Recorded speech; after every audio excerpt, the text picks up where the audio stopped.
Thank you, everybody, for coming to the Aaron Torres Podcast YouTube page. If you could do me a quick favor, see that little subscribe button at the bottom of your screen? Go ahead, click that subscribe button. Really does help our channel grow, our audience grow, and I really do appreciate it more than you know. So click that subscribe button. Appreciate your support. Now, here's the video that you came here for. What the heck is going on at Penn State? All right, so let's go ahead and dive into this Penn State situation. You know, it is now Thursday, okay? And it's crazy. I even go back to this past Sunday, right? You know, we're waiting on all this Lane Kiffin stuff with Ole Miss and LSU. Then, boom, Auburn has a hire. Boom, Arkansas has a hire. Boom, Florida has a hire. Boom, the Lane Kiffin stuff figures itself out. You wake up the next day, you realize, wait a second, now Penn State doesn't still have its head coach. What is going on there?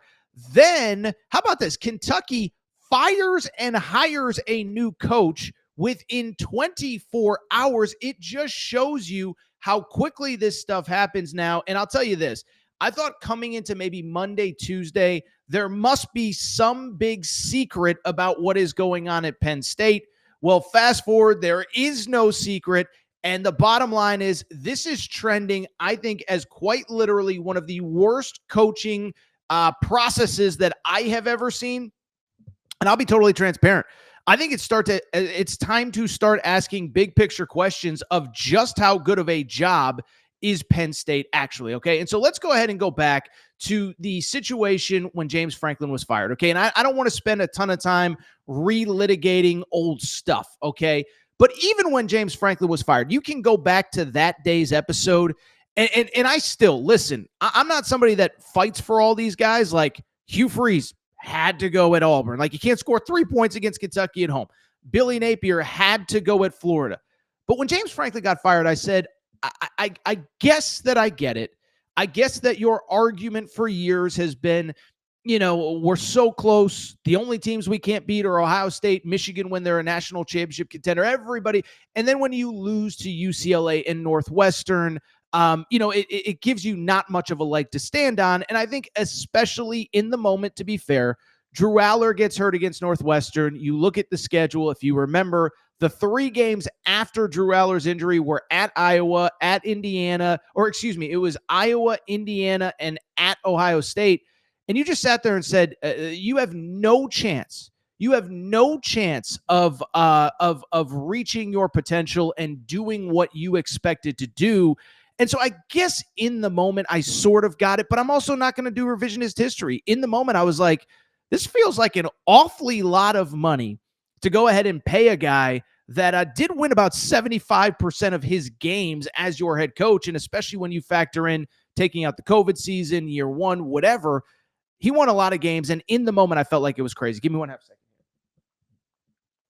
Sorry, had a little noise there in the background. So in the moment, I even said, listen, if this is what Penn State feels like they need to do, then Penn State should do it. But it felt a little bit reactionary. And I think what we're starting to realize in real time is really 2 things. I think the first one is Pat Kraft, the AD, you know, he was in the moment kind of seen as this bold, innovative risk taker. And by the way, I should even backtrack and say we're recording here about 11:15 Eastern time on Thursday. By the time you watch this, Penn State may have a new head coach.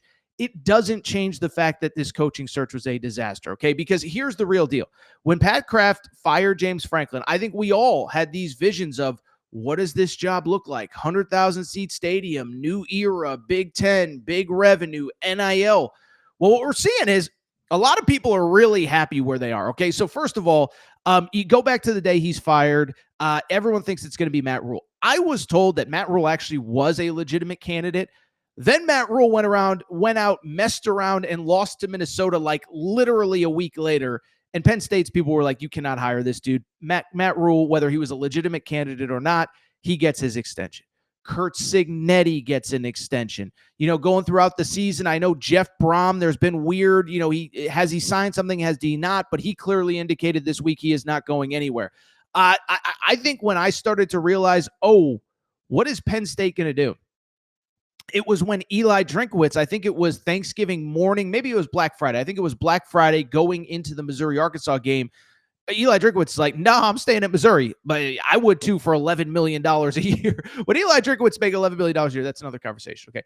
Anyway, so all these guys start coming off the table. And what I will tell you is, like I said, Monday into Tuesday, I started saying, we're running out of candidates here. And you couldn't even sit there and say, like, well, wait a second. Now, it's clearly somebody that's coaching this week because Bob Chesney goes to UCLA.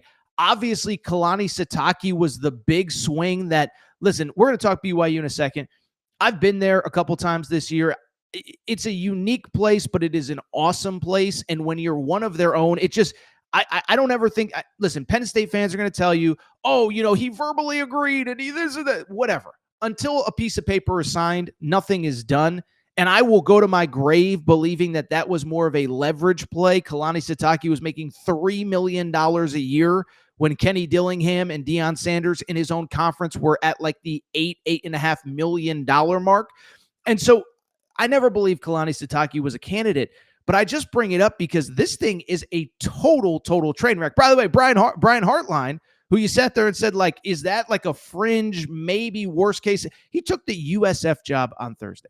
So this thing is trending in the wrong direction. The latest that Pete Nakos reported on Wednesday, so again, always subject to change, is that the interim head coach, Terry Smith, may just end up getting this job, okay?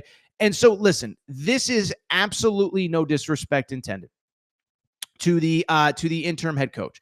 But at the same time, when this search started, there was 0.000% chance that you thought Terry Smith, who as recently as a decade ago was coaching high school football, has never been a head coach, has never even been a coordinator. There was never a world where you thought this guy was going to be the answer long-term. And don't sell me on this. Don't sell me on that. Don't sell me on he's one of our own.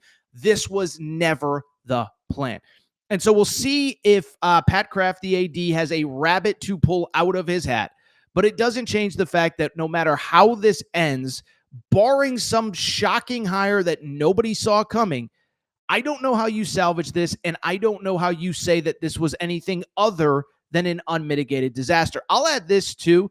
I think this is an important part of the context here, is that one, the coaching search is a disaster. You know who else is starting to notice not just that the coaching search is a disaster, but that there is literally no one in the head coaching position other than an interim as of 11:17 Eastern time? It's recruits. Okay, so Wednesday was National Signing Day. And I'll say this, I think in some ways Penn State is lucky. National Signing Day used to be this huge thing. You tune into TV all day. Whose letters of intent are coming in off the fax machine at what time? Now it was kind of an afterthought with the conference championships, with all the coaching moves, etc. But I bring it up because did you see where Penn State's recruiting class is right now? So 24/7 Sports. Let me even backtrack. I'll just give you some stats, okay? At one point, Penn State, when James Franklin was the head coach, had 24 commitments in the late summer, early spring. Top 10, top 12. Yeah, I think it was like the 14th ranked class or something like that. It might have been 17. It might have been 14. Don't crush me. I don't know the exact number, okay? By National Signing Day, and Matt, you could pop the tweet, Penn State was down to 2 commitments overall. So they went from 24 commitments to 2 as of late Wednesday. Now, this has sort of been updated, and I don't think that's a good thing. They literally were not ranked. Their recruiting class was not ranked in the 24/7 database. It stopped at 163. The rankings for people who are not watching on YouTube, it went Brown, yes, the Ivy League school at 162. Colgate at 163. I do hear Colgate is recruiting their butt off this year, but after that, they stopped ranking teams, and there is Penn State with 2 overall commitments. And so this is a disaster. As of 11/18, they do not have a head coach. They have 2 kids signed. By the way, remember, this was a senior-laden class. And I'll just add this. It is worth noting. You know who did end up with a top 25 class on Wednesday? Yeah, Virginia Tech. So James Franklin goes to Virginia Tech, and this doesn't have to be like a crush Penn State to elevate James Franklin thing, but it is worth noting James Franklin, in 2 weeks on the job, got Virginia freaking Tech into the top 25 of the recruiting rankings. Looked it up for fun on on Thursday morning, of the commits that are committed to Virginia Tech. This is crazy. Matt, you could pop up the tweet if we have it, is I think they have about 24, 25 commits. Let's see here. They have 21 commitments. 14 of them were previously committed to Penn State. It's crazy. Every time I logged on to social media a day or two ago, Hayes Fawcett was tweeting out a picture of another kid flipping from Penn State to Virginia Tech. So to recap, no head coach. The interim might get it in a situation where nobody was projecting him as a legitimate candidate. You are down to 2 recruits, which has you ranked behind Colgate in the recruiting rankings. And oh, by the way, Virginia Tech, coached by your former head coach, has 22 commitments or 21 commitments and the number 22 overall recruiting class. This is a train wreck. It's a disaster. And I'll say a couple things. One, Pat Kraft, I do think the clock is sort of ticking, right? I don't know how you recover from this. And again, maybe by the time you watch this, he has pulled a rabbit out of his hat. But the counter to that is there aren't very many rabbits left to be pulled. I don't know how Penn State fans would feel about Brian Dable. Maybe there's some wild card that I don't know about. But this is looking like a complete train wreck of a situation. Pat Kraft is on the clock. And I do think bigger picture. Did we all, and I'll include myself, did we overrate the Penn State job and Penn State's situation in the modern era of college football? Because, listen, I was one, and maybe it's my Northeast. I grew up in Connecticut. I want everything in the Northeast to be great. Maybe I'm a little biased on this one because I grew up, Penn State was kind of the gold standard in that part of the country. But you go ahead and look, it is kind of worth noting. Penn State, we talk about like Notre Dame living on, previous time. Like Notre Dame has played in multiple national championship games in the last 15 years. I can't even think of anybody else, but we talk about all these programs that are living in the past. It's like, by the way, Nebraska, guess what? Nebraska's won 3 national titles since the last time Penn State won one. Last time Penn State won a national championship, take a guess. 1986. 1986 was the last time Penn State won a national championship. By the way, 1 Big Ten title since 2008. Okay, so 1 Big Ten title in the post-Joe Paterno era. And I understand part of that coincides with Urban Meyer really elevating Ohio State to even another level than Jim Tressel had it, winning a national championship. Ryan Day doing the same last year. Jim Harbaugh elevating Michigan. But all of a sudden, you look at this job and it's like, maybe it isn't quite as good as we thought. And so I just bring it up.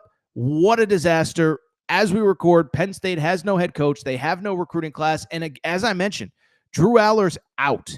Katron Allen, Nick Singleton out of eligibility. A lot of the defensive guys are seniors. I don't know what becomes of this program. And now I think the scary part is you're basically, I guess if you get somebody in right away, you're kind of punting on the 2026 season where it was going to be a rebuild anyway. And you are so far behind the 8 ball. You got to get somebody in. You got to start getting ready for the portal. This is as big of a disaster as anything that I can remember.